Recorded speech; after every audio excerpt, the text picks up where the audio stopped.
میرا گمان ہے واللہ عالم، میں نے کہا تھا ان باتوں میں اختلاف کی گنجائش ہے، یہ کوئی میں قرآن و حدیث کی روح سے نہیں کہہ رہا ہوں، لیکن جو میرا مشاہدہ ہے افغانستان کی تقسیم ہو جائے گی، پختون حصہ جو ہے پاکستان کے ساتھ ملے گا، اور یہ یہاں پر وادی سندھ جس کو اقبال نے کہا ہے کارواں زی وادی دور و دراز آیت بروں، اس جہاں پر خلافت علی منہاج النبوہ کا نظام قائم ہوگا اور یہاں سے فوجیں چلیں گی، نمبر ایک۔ نمبر دو، عرب کے ریگزار میں 15ویں صدی کے مجدد کا ظہور ہو جائے گا۔ مہدی کو ہم مانتے ہیں مجدد، شیعہ مانتے ہیں 12ویں امام جو چھپے ہوئے، ان کے امام معصوم جو ہے 12، ان میں سے آخری جو ہے وہ چھپے ہوئے ہیں غار میں 1200 برس سے، اور وہ ظاہر ہوں گے، یہ ان کا عقیدہ ہے، ہمارا نہیں ہے۔ ہم سمجھتے ہیں جیسے ہر صدی میں اللہ مجدد بھیجتا رہا، اسی طریقے سے میرے گمان میں 15ویں صدی کے مجدد جو ہے وہ حضرت مہدی ہو، ان کی حکومت جا کر یہ فوج قائم کرے گی، عربوں میں دم نہیں ہوگا، وہ اپنی عیاشیوں کی وجہ سے بالکل کھوکھلے ہو چکے، دولت کی فراوانی اور عیاشی۔ یہ بھی سننے میں آتا ہے دروغ برگردن راوی کہ اگر کوئی فوجی قافلہ ان کا چل رہا ہوتا ہے تو وہ بجائے ٹرکوں میں بیٹھنے کے وہ اپنی کاروں میں بیٹھ کے ساتھ ساتھ چلتے ہیں، وہ ٹرک خالی چل رہے ہوتے ہیں، ٹرک کی سختی جو ہے، سخت سیٹ جو ہے برداشت کرنا ان کے بس کا روگ نہیں ہے۔ یعطون للمہدی، یعنی سلطان ہو، اس کی حکومت کو مستحکم کریں گے۔ پھر حضرت مہدی کی طرف سے شروع ہوگا معاملہ جہاد، اور یہ سارا جو ملک چھوٹ ہم مسلمانوں کے ہاتھ سے نکل گئے تھے یہ واپس لے گیا۔ اس میں ایک کوشچن ہے جو میرے ذہن میں بہت عرصے سے تھا، جس کا کہ جواب اب مجھے سوچا ہے، واللہ عالم، یہ ساری باتیں میں کہہ رہا ہوں میرے گمان ہے، کیسے ہوگا کہ اتنی بڑی طاقت ایٹمک پاورز کے مقابلے میں مسلمان دوبارہ میدان میں آ کر اور جیتتے چلے جائیں؟ میرا گمان یہ ہے واللہ عالم، اس پورے معاملے کا سارا جو ہے ارینا جو ہے وہ ہے مڈل ایسٹ، یورپ، جس میں حدیث میں آیا ہے کہ رومی عیسائی 80 جھنڈوں تلے تم پر حملہ کریں گے اور ہر جھنڈے کے نیچے 12,000 فوج ہوگی، 10 لاکھ۔ اور مجھے حال ہی میں معلوم ہوا ہے کہ آج کل جو ایک ڈویژن ہوتا ہے وہ 12,000 کا ہوتا ہے، تو 80 ڈویژنز آرمی آئے گی۔ لیکن معلوم ایسا ہوتا ہے کہ روس، چائنا، جاپان اور میرے خیال میں انڈیا بھی، یہ نیوٹرل رہیں گے، نمٹ لو آپس میں۔ تو ابراہیمی قوموں کا جھگڑا ہے نا کہ فلسطین کس کا ہے، مسلمان کہتے ہیں ہمارا ہے، یہودی کہتے ہیں ہمارا، عیسائی کہتے ہیں ہمارا، تو نمٹ لو، سیٹل یور سکورز۔ لیکن کوئی ویپنز آف ماس ڈسٹرکشن استعمال نہ ہو، اگر وہ ہوئے تو پھر ہم میدان میں آ جائیں گے۔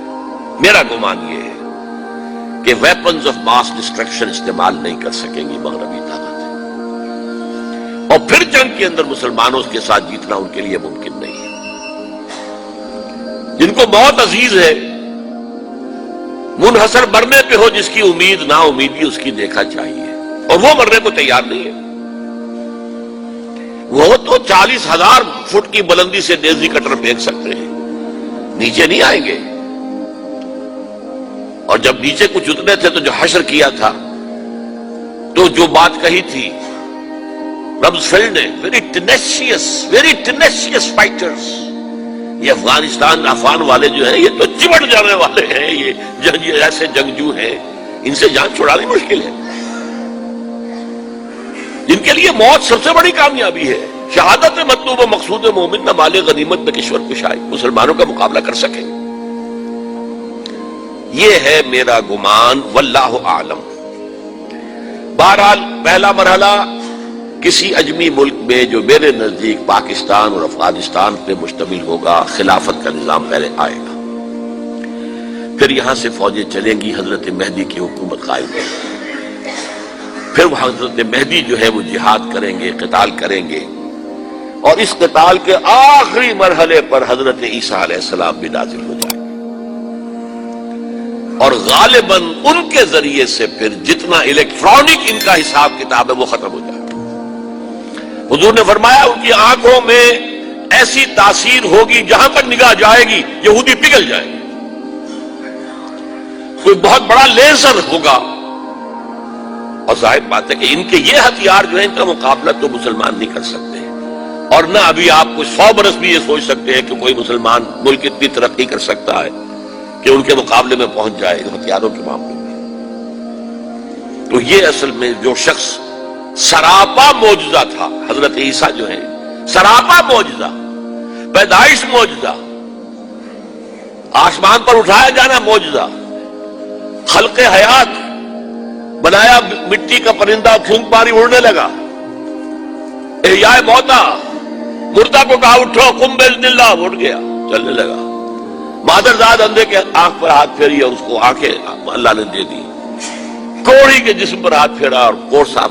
اس سے بڑے معجزے تو کسی کو دیے ہی نہیں گئے، سراپا معجزہ۔ وہی آ کر آخری جو بھی ہوگا معاملہ، اس کے اندر حضرت عیسیٰ کی معجزاتی شخصیت جو ہے در حقیقت وہ فیصلہ کن ہوگی۔ میرے نزدیک یہ ہیں وہ چیزیں جس کی بنا پر میں سمجھتا ہوں کہ حالات جو ہیں جدھر جا رہے ہیں، حضرت عیسیٰ کے آنے کے بعد دو نتیجے نکلیں گے۔ عیسائیوں کا مذہب ختم ہو جائے گا۔ حدیث میں آیا ہے کہ عیسیٰ آئیں گے، یکسر الصلیب و یقتل الخنزیر، صلیب کو توڑ دیں گے۔ کیا مطلب؟ کہاں تم صلیب اٹھائے پھر رہے ہو؟ میں صلیب دیا ہی نہیں گیا، یہ سب تمہارا ایک من گھڑت قصہ ہے، مجھے تو اللہ نے پہلے اٹھا لیا تھا۔ وما قتلوہ وما صلبوہ، صلیب ہی پر کھڑی ہوئی ہے عیسائیت ساری کی ساری،